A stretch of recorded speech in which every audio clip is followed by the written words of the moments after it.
ఇద్దరిలో ముందు అరెస్ట్ అయ్యేదెవరో?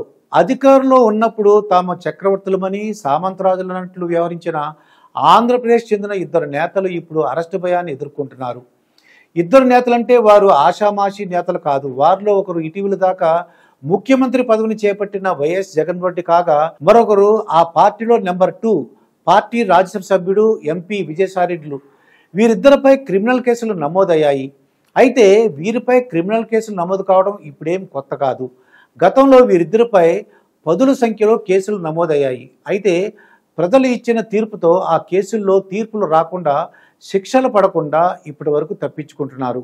అయితే ఆ కేసులకు బోనస్గా ఇప్పుడు ఈ ఇద్దరిపై మరికొన్ని కేసులు రానున్నాయి. అయితే ఈ కేసులు జగన్ చంద్రబాబుపై పెట్టినట్లు అక్రమ కేసులు కాదు. గత 5 ఏళ్ల అధికార మతంతో కన్ను మిన్ను కానకుండా చేసిన చేష్టల వల్ల వచ్చిన కేసులు. మాజీ ముఖ్యమంత్రి జగన్పై TDP MLA Raghurama Krishna Raju criminal case పెట్టగా, సాయిరెడ్డి కేసు మాత్రం లైంగికంగా వేధించిన కేసు. అయితే ఆయనపై ఇంకా ఈ కేసు నమోదు కాలేదు.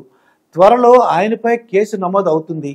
ఒకరి భార్యను గర్భవతిని చేసిన చండాలమైన కేసు ఇది.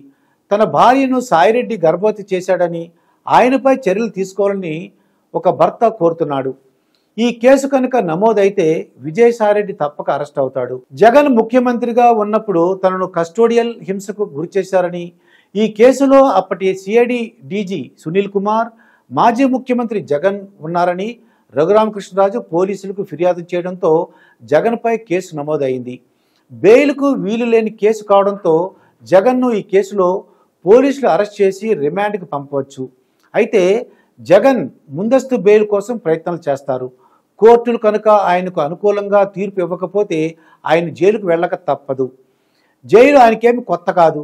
కానీ 5 ఏళ్ళు ముఖ్యమంత్రిగా ఉన్న వ్యక్తి, అది క్రిమినల్ కేసులో జైలుకి వెళ్ళడం మాత్రమే కొత్తే. కాగా ఆయన అక్రమాస్తుల కేసులో సహనిందితుడు విజయసాయిరెడ్డిపై లైంగిక వేధింపుల కేసు నమోదవుతుంది. దీంతో పాత ఖైదీలిద్దరూ మళ్లీ జైలులో ఊచల లెక్క పట్టక తప్పదనే అభిప్రాయం రాజకీయ విశ్లేషకుల్లో ఉంది.